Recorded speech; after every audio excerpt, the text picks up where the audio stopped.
Good evening, folks. It's Diamond with the Oppenheimer Ranch Project, Magnetic Reversal News, Sacred Geography, and Shinrin Yoku, bringing you a grand solar minimum update Thursday, June 29th, 8 p.m. Mountain Time, 2023. The smoke from Canadian wildfires is dissipating on the East Coast, but it will linger for the next few days. The big story, Derecho with 100-mile-per-hour winds rips across the Midwest, leaving behind widespread damage. Nearly 300,000 power outages have been reported across Iowa, Illinois, and Indiana. Keep calm. It's boom time. Let's parse it up. We do have video footage of that derecho. Take a look at that front. Quite impressive indeed. We're on a loop here at the CVS, probably somewhere in Indiana, but you can see that front nonetheless. And let's take a quick jump over to Power Outage US, where we can see still over 300,000 without power. In fact, much higher than that, 400,000 without power in Indiana, Illinois, and Tennessee. Now, poor air quality and hazy skies will continue as Canadian wildfire smoke keeps spilling into the U.S. The direct flow of this round of smoke from Canadian wildfires has largely been cut off as of Thursday evening, which is good news for many. Though experts warn that this latest bout is unlikely to be the last. Code red conditions are expected to continue Friday in western New York, while code orange is forecast for D.C. and much of the Great Lakes. So heads up, there's more smoke on the way. Yesterday, wildfire smoke and air quality alerts were issued for 23 states, and the day before, the worst air quality in the world for Chicago. Now, strong storms are possible in the eastern U.S. to end the week following the derecho. A complex of damaging thunderstorms known as a derecho downed trees in the Midwest Thursday. More strong thunderstorms are possible in the plains overnight. And hail. French Lick Resort assessing the damage from hail over the weekend. Left behind, it destroyed the entire resort. It crushed windows, it crushed cars. Work crews spent Monday morning assessing the damage on top of the atrium at the historic 120-year-old West Baden Springs Hotel. This video from a guest shows the moments hail began dropping from the sky as the storm system moved through Sunday afternoon. The large hail eventually piercing through the glass, leaving behind massive holes. Some of the holes are the size of a grapefruit, the size of a softball. French Lick Resort CEO Chuck Franz just happened to be at the resort catching up on work when the storm hit. He said they were anticipating severe weather, but never expected anything like this. You know, to see something, an object like that, constantly falling the size of your fist, you know, falling straight down out of the sky, constantly for like 5 minutes, never seen it. The massive hail damaged all 12 panels of glass. Holy macaroni. Cars were damaged and other things at the resort. Let's take a look. Well, hail up to 2 inches in diameter fell on French Lick this afternoon, forcing guests there to take cover. The near baseball-sized hail also shattered windows on several cars there in the parking lot. Holy macaroni. So more hail is coming. Here's the interactive hail map for yesterday, Wednesday, June 28th. 68,000 reports of 1.75 inches or less, or even larger, 1,800, 1.75 inches or larger around the globe. We'll have all the links below if you want to follow the hail across the U.S. as a tornado watch is issued as destructive softball-size hail is possible in Denver and the Eastern Plains this afternoon all the way to 9 p.m. Very large destructive hail up to softball size is possible in the Denver metro area across eastern Colorado Thursday, as yet another round of severe weather is expected. Now on with that smoke map. Here is the next 48 to 72 hours. And the East Coast will be the most affected. As you can see, the winds are going to continue to make this thinner and blow it further away, hopefully. Now, if you are wondering about the fires that sprung up right down stream from us, there is the coal fire. Now, the biggest fire in the region right now is the Chris Mountain fire. There are evacuations in place there, and that's the one that's creating the smoke in Pagosa Springs and the region.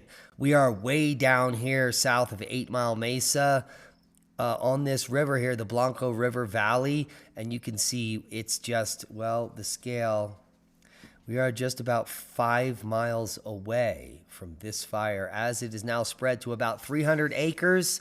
There are crews on the scene, and our prayers and thoughts go out to all the people in this region that are now in evacuation, and tons of crews showed up today. So it's looking like good news. They're going to have these 2 fires out in the coming week because the weather is going to cooperate. The winds weren't that bad today, so pray for us.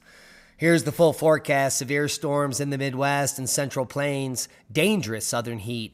A weather system moving over an intense ridge of high pressure will produce potential for explosive severe storms in the Midwest. Damaging winds, large hail, and a couple of tornadoes will be possible. Intense damaging winds and very large hail will be possible. Large hail may occur within storms in the Central High Plains. Please put your helmets on. Oppressive heat and humidity expands across the South and Mid-South through the next 48 hours. Click on your county for more info.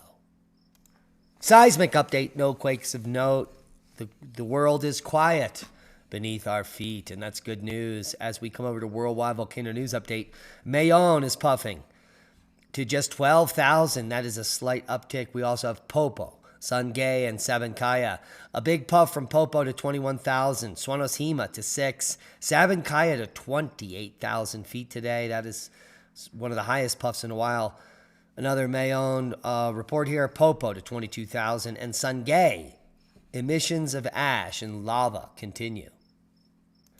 Space weather news update as I can smell the fire in the air. Just one large sunspot. Let's take a look at the latest HMI intensity. Quite a big one. About half the size of the Carrington spot. No, about a third of the Carrington sunspot. Yet the magnetic mixing is quite simple. Very few solar flares have occurred. We did have one moderate level M flare just about 12 hours ago. We could get clipped by a small CME from some of this solar activity in the next 2 days. But in general, the 3-day geomagnetic forecast is all quiet as we are in solar max waiting for an early peak and the end of the cycle early.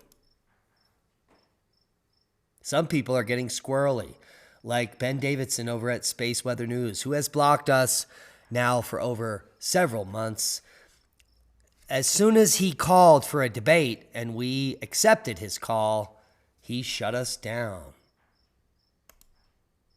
NASA seals 4 people into a Mars simulator for the next 378 days. I don't know if this will go well, but the Mars simulation will allow scientists to measure crew members' performance, cognition, and health for future missions on the Red Planet. This is all happening at the Johnson Space Center in Houston, Texas, the nexus of the Schmexes. Here you can see a 4-person crew entering the Mars simulator on Sunday, where they will live for the next 378 days. Interesting. Now here, take a look at this picture. This is an image of Earth's geoid produced from data obtained by European Space Agency's GOES, or the Gravity Field and Steady State Ocean Circulation Explorer. And it's fantastic because what it's showing you is the gravity anomaly on Earth. You don't weigh the same everywhere. And in fact, if you want to be thin, just move to the Indian Ocean, East African Ridge. Or is that where you want to be fat? Well, a vast expanse of the Indian Ocean is a staggering 100 meters lower than the global average sea level because of a major dip in Earth's gravity.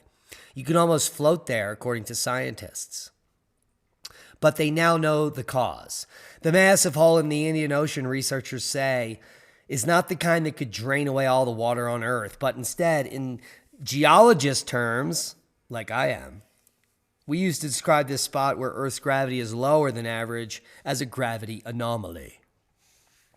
And a new study may have finally revealed its origins. It appears to have been caused by plumes of molten rock rising from deep beneath Africa at the edges of the sinking remnants of an ancient ocean bed. Part of the super low velocity zone, plumes coming from the, well, outer core perhaps. What say you?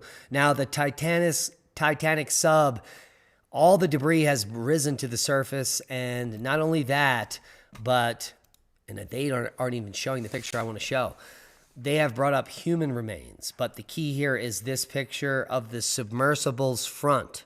Like we predicted, this window was only rated to 1,400 meters, and they were diving to 3,000 meters. So based on a catastrophic implosion which occurred here, the window broke first and the carbon fiber shell failed later. And so it was the window all along. The window wouldn't have blown out if the carbon fiber shell imploded, in my opinion. But potentially it might have. But I do believe it was the window that was the cause of the tragedy. Have you heard the Biden administration just killed your right to repair? This means that you can't repair your car on your own, your tractor, or any industrial device. You need to use a licensed repairman and pay 10 times as much and spend out of the pocket to the tune that you don't have. We are in a recession and there is massive inflation and everyone is poor essentially right now. But thank God the Biden administration killed our right to repair.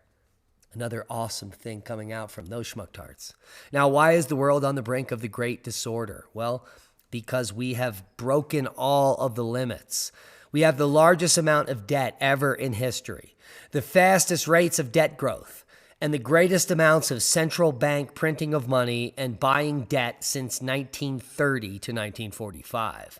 We have the biggest gaps in wealth, income, values, and the greatest amounts of populism since 1930 to 1945. We're also seeing the greatest international great powers conflict, most importantly between the U.S. and China since 1930 and 1945. Now, what does that mean for you? Well, the previously described financial conditions repeatedly proved to be the leading indicators of big financial crises that led to big shifts in the financial order. Also, the previously described levels of political and social gaps repeatedly prove to be leading indicators of great conflicts within countries that led to big changes in domestic orders. Additionally, the previously described great powers conflicts repeatedly proved to be leading indicators of international conflicts that led to big changes in the world order. Or is it the new world order? What say you? Leave a comment below. The is about to hit the fan. Well, it once hit the fan back in the day, and we're talking about the Cretaceous Paleocene mass extinction, the end of the dinosaurs, and the beginning of mammals which have ruled the earth since. A new paper coming out has shown that our ancestors actually survived the asteroid impact that killed the dinosaurs, and that's why we're here. It wasn't people that walk with dinosaurs. It was tiny little like rodent-like creatures like mice. But we'll get into that in a full display this weekend with Lee and I on Cosmic Catastrophe on Revolution.radio this weekend. Also, 4th of July is coming up, and Lee and I will be at the Crestone 4th of July celebration. It is all about unity and you and me. So show up and buck up. We're going to have a party from 9 a.m. to 10 p.m. in the streets. Lee and I will be in the center of it all, where vendors and music and fun will be from 12 to 10 p.m. There are going to be bands. There's going to be a soapbox derby and a soapbox derby finals. We're going to all do the national anthem at 12 noon as patriots, and then there'll be bands. Blue Rooster starts first, then Shume, Hikari Tiako, Los Mochetes, and Rocket Parade, followed by Onda, which will be, well, probably some club music to finish the show. So join us for live music performances, artisans, craft vendors, food trucks, Diamond and Leah, who are going to be giving out free medicine and lots of boom. Indeed. And that's a boom to knowledge. Please share this video as we are shadow banned and we need your help to grow. Become a Patreon, support the work we do. Take a drive out to Crestone for 4th of July and enjoy the festivities and the mosquitoes. Just saying. We love each and every one of you. Be safe and happy summer.